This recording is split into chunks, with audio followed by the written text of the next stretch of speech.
the bottom line is everybody here is tired, right, of judging, evaluating, trying to fix, trying to perfect, other people, right? This is something that is universal. This is something that plagues every human being, and the truth is that, scholars have been writing about this for thousands of years, right? The inner critic of the mind. So the next 2 hours, I'm going to give you ammunition to dethrone this inner critic. Our inner critics are always waiting in the wings, right? She's always waiting in the wings to really bite us in the butt, right? She knows exactly what to say to trigger us.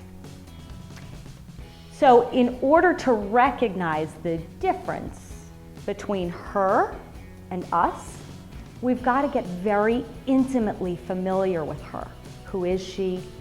What does she say to us that triggers us? And that's what we're going to be doing today. Because when you can see her as separate from you, you take away her power, right? You take away, right now, you and your inner critic are one and the same. There's no difference.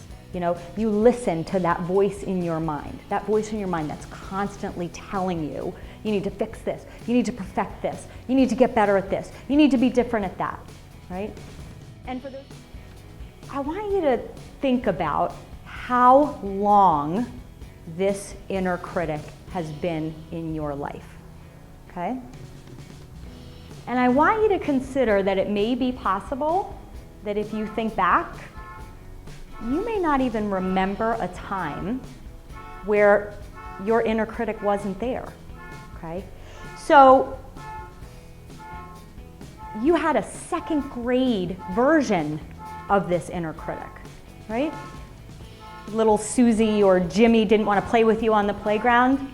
There was your inner critic telling you why. You had a 10th grade version of it. Thank you. You had a 10th grade version of it, right? Maybe if you failed this course or, right, something happened where the boy didn't ask you out or the girl didn't want to, be your boyfriend, be your girlfriend anymore, okay?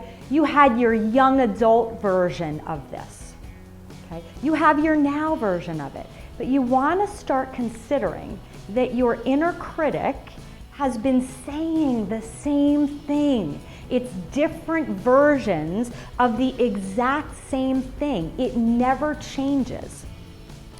But we don't interact with it like it's the same thing throughout our lives. We act like what she's saying is real and true. And then we operate in our lives trying to overcompensate for that. Do you all see that? So I want you to think about how much time and energy you all spend interpreting and analyzing and labeling everything in your life because of what this inner critic is saying. And you've never stopped to consider that that's not you. That she or he was literally invented when you guys were about this big. And that's when you first started paying attention. You don't even need to know where your inner critic came from, okay? But if you know it's been there with you for your entire lives and it's never changed, maybe you could start to consider the possibility, maybe it's not real.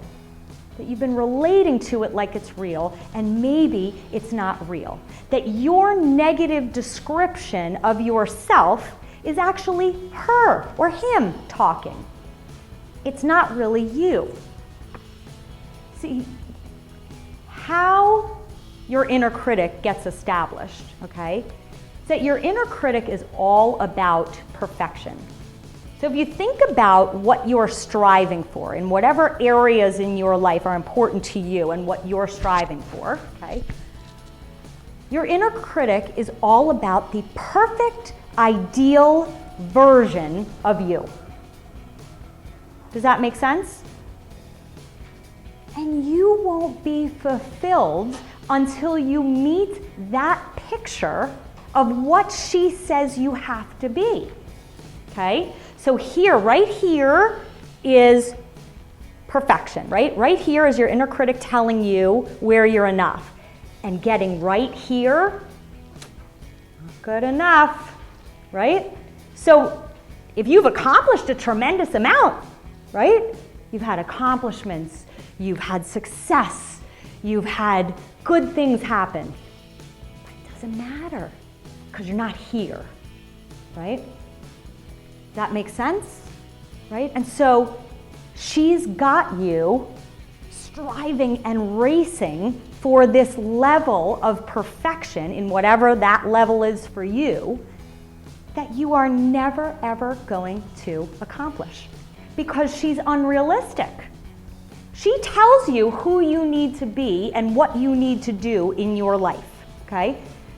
And not only that, but she also tells you what the people in your life need to look like, right? So she doesn't just impact you, okay? Sometimes you project your perfectionism onto other people in your life. You need your husband, your wife, your boyfriend, your girlfriend, your partner. You need them to look a particular way in order for you to feel okay. You need your kids to show up in the world looking a particular way. They need to get these kinds of grades or be this kind of success, right? In order for you to be okay. And God forbid if they don't, right? If they're here, but they're not there, oh boy, right? We get on them, don't we? Yeah. So this is where suffering occurs. This is where suffering occurs because we're never satisfied and at peace and content with where we are. She hustles you to prove your worth.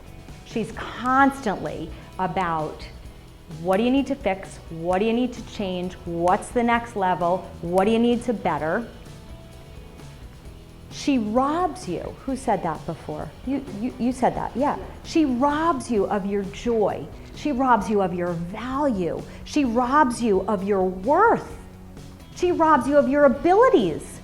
She robs you of your achievements, right? Lauren, you are a competitive athlete, right? So when you get to a certain level right, and you feel really good, it doesn't last. You're on to the next one, right? Yep, that's a perfect example. How and where does she impact your life? So you want to think about when she's running the show, when she's calling the shots, what's your mood? What's your irritability level? What's your energy level? Are you tired? Are you cranky? Are you run down? Do you want to withdraw? Do you want to just turn the TV on and just veg out and zone out? You don't even care what you're watching, just flip through the channels, right? Does your inner critic make you stay on Facebook too long? Does your inner critic make you want to go to sleep? Okay? And then, of course, there's your inner critic when she's running the show that makes you want to eat too much, drink too much, right? These are all ways that we numb ourselves. Okay? On a deeper level, this is where addiction comes from, right? When we use things, substances, some people use exercise to numb them, some people use work to numb them, but the bottom line is they're using something to get them away from this. And the more we do this, I am not gonna look at that. I'm gonna keep myself busy and crazy and overcommitted because I do not want to see that, okay? And then what happens is whatever this is, runs you. There's the hamster wheel. You gotta keep running away from this. You wanna start paying attention to your reactions to things in your life because you're never upset about what you think you're upset about. Underneath, she's saying something. Your partner ate the last chocolate donut, and that means he doesn't care about me, I'm not important enough, nothing that I do makes a difference, I don't matter enough. If he really cared about me, if he really loved me, he would know that I love chocolate donuts. Do you see how that works? Okay. How do you regain her power? How do you separate yourself from her? Okay? And the answer to that is you need to catch her in the act. You need to watch her put you down, perfect you, make you get to that next level. You need to, what you're doing when you're observing her, okay, you're stepping back and observing this crazy person do its thing.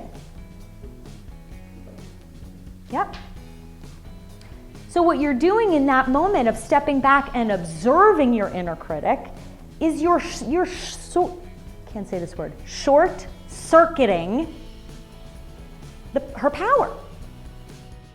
One of the things that can be a little hard about this is that, and I mentioned this before, you know, our inner critics have given us a lot of success too, okay?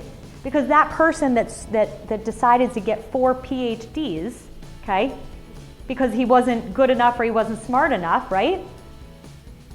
That's a pretty good level of success, right? Or Lauren, you mentioned the success and accomplishments that you've had in being an athlete, right? So we've gotten a tremendous amount from this inner critic, okay? We've been on the hamster wheel and we keep going and going and going.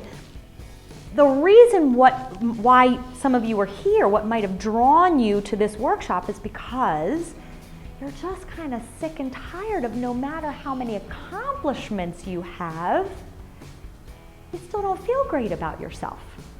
Right? And that's usually what happens is we're on this hamster wheel, and when we're really young, we think like there is an arrival point.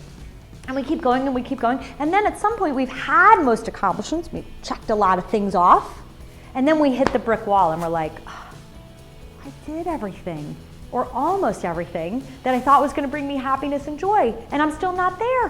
What the heck? Right? Okay. So, you know, earlier in the workshop, I talked about your relationship with yourself, right? And how that's so crucial for your relationship to everybody else. So you can start to see how your inner critic can run your relationships with other people. Can you start to see that? So when you create the space between you and your inner critic, this is what alters your relationship to yourself. Can you guys see that? That you literally have a different relationship to yourself when all of a sudden the inner critic that you've been listening to is not real, is a crazy person, is delusional, is made up of fantasies, okay? So if that's not you, then what is you? So if you take that part away, what are you left with? So you want to start seeing it as a story, not the truth. You are the author, not your inner critic. Your inner critic wrote a work of fiction, not an autobiography. And you've been relating to that story like it's as real as this table. Okay? So I've been talking a lot about separating yourself from her and the space that that creates, the freedom that that creates. Inside of that space, all of a sudden there's nothing, right? And you can start to see in that space that you are enough right now, exactly who you are, exactly who you aren't. That there's nothing to fix, there's nothing to change, there's nowhere to get to. So are you starting to see how much your inner critic creates your suffering? And when you create that freedom, when you create that distance, there's really not a whole lot of suffering. Everything just is, right? It's not good, it's not bad, it's not right, it's not wrong. It just is.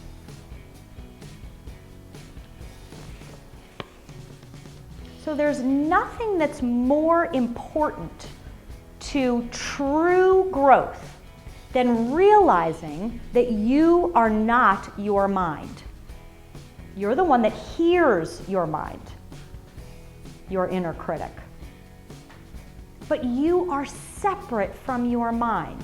Can some of you start to almost feel what that might be like going out into your lives, no longer listening to this as real and true?